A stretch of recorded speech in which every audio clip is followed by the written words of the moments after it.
எல்லாருக்கும் வணக்கம். நான் அர்ச்சனா தாமரைக்கனி. இன்னைக்கு நான் கதை சொல்ல போகிறேன். தொகுப்பின் 4வது கதையை உங்களுக்கு சொல்ல போகிறேன். இந்த கதையோட தலைப்பு என்னன்னா, பயம் உன் கண்ணை மறைக்கும். அதாவது ஒருத்தர் ரொம்ப ஸ்ட்ரெஸ்ல இருக்காரு.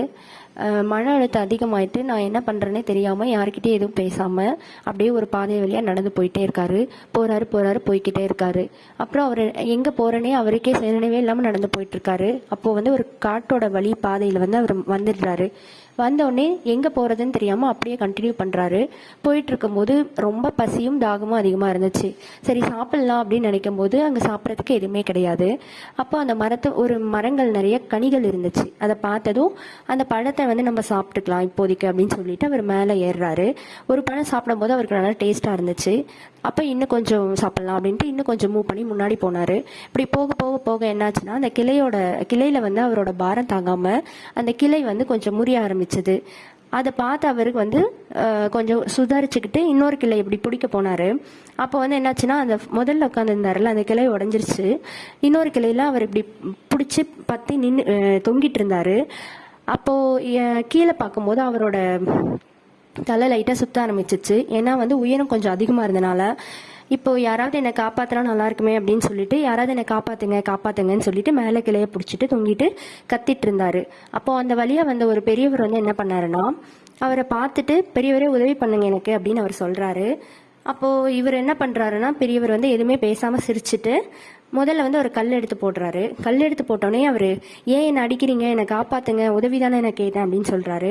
மறுபடியும் ஒரு கல் எடுத்து போடுறாரு. அந்த இளைஞருக்கு ரொம்ப கோவம் வந்துடுச்சு. ஏன் இப்படி என்ன திரும்பவும் அடிச்சுட்டே இருக்கீங்க, உதவி பண்ணலன்னா பரவாயில்ல விட்டுட்டு போங்க, இப்படி அடிக்காதீங்க அப்படின்னு சொன்னோடனே அவர் திரும்பவும் என்ன பண்றாருன்னா, உன்னால இதுல இருந்து தப்பிச்சு வர முடியாது, நீ வந்தா தானே என்ன ஏதாவது பண்ண முடியும் அப்படின்னு அவர் திரும்பியும் பெரியவர் அந்த இவரை கோபம் மாதிரி சொல்றாரு. அப்ப இவருக்கு கோபம் என்ன பண்றாருன்னா, அப்படியே பக்கத்துல இருந்த கொஞ்சம் ஜம்ப் பண்ணி பக்கத்துல இருந்த கிளைய பிடிச்சிடுறாரு. நல்லா பிடிச்சி ஸ்ட்ராங் ஆயிட்டு அவர் அப்படியே கீழே வர்றதுக்கு முயற்சி பண்றாரு. முயற்சி பண்ணும்போது என்னன்னா, நீ இப்படி எல்லாம் பண்ணா மட்டும் நீ இறங்கி வந்துட முடியுமா, கண்டிப்பா உன்னால முடியாது, ஏன்னா இதோட உயரம் அதிகம், அதனால நீ வர முடியாது அப்படின்னு சொல்லிட்டு பெரியவர் இன்னும் அவரை ரொம்ப கோவமுறுத்துறாரு.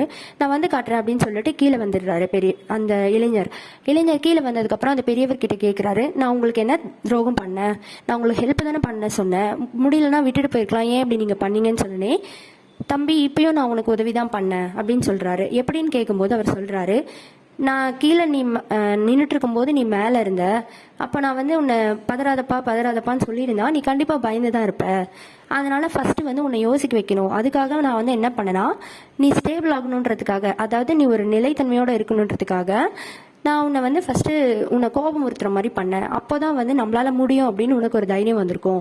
அதனால நீ அப்படி இதுவான, ஆனா உனக்கு வழி தெரியல அடுத்து நம்ம என்ன பண்ணலான்ட்டு, அதனாலதான் மறுபடியும் உன்னை கோபமுறுத்தினேன். அப்படி கோபமுறுத்தும் போது நீ என்னன்னா, ஆட்டோமேட்டிக்கா உன்னோட வழியை நீயே கண்டுபிடிச்சி அந்த பக்கத்து கிளையில தாவி நீ வந்துட்ட. நீ பக்கத்து கிளையில தாவும் போதும் தொங்கிட்டு தான் இருந்த.